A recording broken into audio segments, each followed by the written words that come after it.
নমস্কার বন্ধুরা, আমি নীলিমা। সবাই কেমন আছেন? আশা করি ভালো আছেন। আমি আজকে বানিয়েছি নিরামিষ লাউডাঁটা বেগুন আলু পোস্ত রেসিপি। তো আজকের এই রেসিপি আমি খুব কম সময়ে সিম্পলভাবে বানিয়েছি। তো চলুন দেখে নেওয়া যাক আমি কিভাবে বানাই।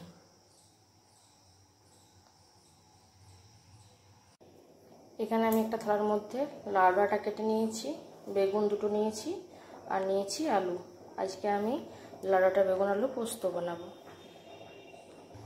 গ্যাস জ্বালিয়ে কড়াই বসিয়ে দিয়েছি। গ্যাসের মধ্যে দিয়ে দেবো সরষের তেল,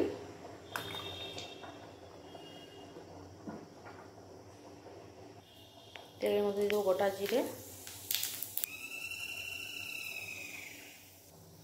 জিরে ভাজা হয়ে গেছে। এরপর আমি আলুগুলো দিয়ে দেবো।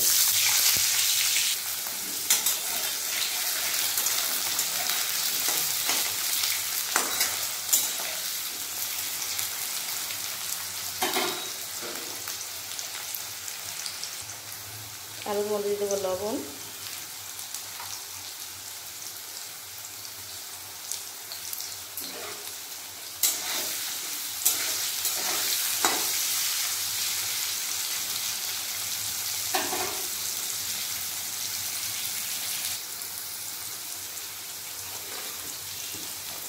আলুটা হালকা করে ভেজে নিয়েছি আমি।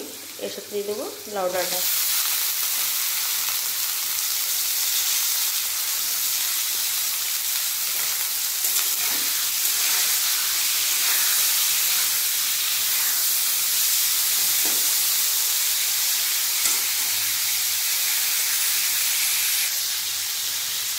মাঝখানে দিয়ে দেবো 5টা কাঁচা লঙ্কা নিয়েছি। কাঁচা লঙ্কাগুলো দিয়ে দিলাম তেলের মধ্যে।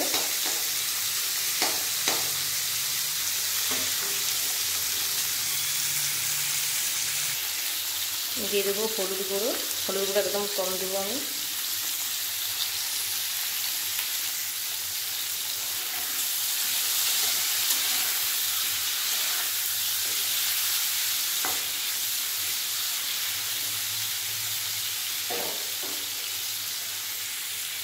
এখানে একটা বাটির মধ্যে আমি নিয়ে নেবো পোস্ত। পোস্তটা আমি ভালো করে পেস্ট করে নেব। পোস্ত জল দিয়ে ভিজিয়ে নেব।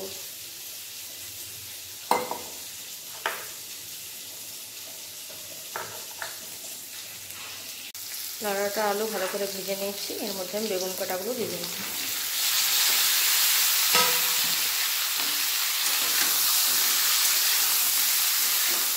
বেগুনটাও ভালো করে ভেজে নেব।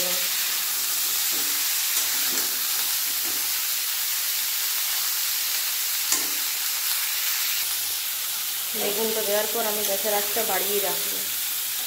গ্যাসের আঁচ কমে গেলে বেগুনটা কেমন যেন হয়ে যায়, ভালোভাবে সিদ্ধও হয় না আর ভাজাও হয় না। আমি একটা থালা ঢাকা দেবো 2 মিনিটের মতো। এরপর আমি ঢাকাটা খুলে নেব।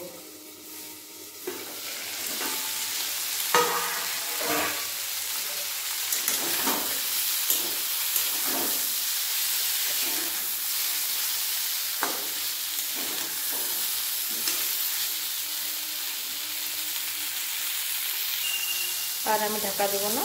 এরপর গ্যাসের আঁচটা কমিয়ে দেবো। এর উপর থেকে দিয়ে দেবো টমেটো। সব কিছু ভাজা হয়ে গেছে আমার।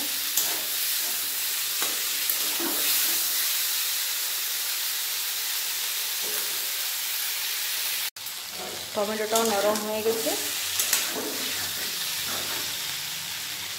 এরপর আমি দিয়ে দেবো এর মধ্যে বেটে রাখা পোস্তটা আমি পিনো করে বাটিনি, একদম মিহি করে আদা বাটা করে বেটেছি। পোস্তটা এরকম করে দিলে খেতে বেশি ভালো লাগে।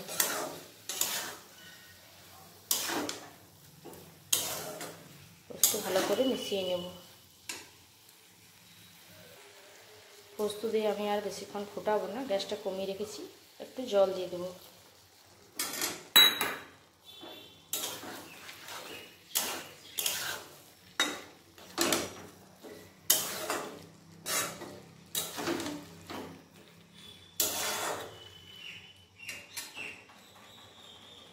আমার পোস্ত তৈরি হয়ে গেছে। এরপর গ্যাসটা অফ করে দেবো।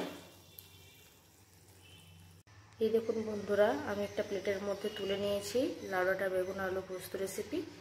তো আজকের রেসিপি কেমন লাগলো বন্ধুরা অবশ্যই কমেন্টের মাধ্যমে জানাবেন, আর পুরো ভিডিওটা সব করে দেখবেন। সবাই ভালো থাকবেন, সুস্থ থাকবেন। আজকের মতো বাই বন্ধুরা, আবারও দেখা হবে একটা অন্য রেসিপির সাথে।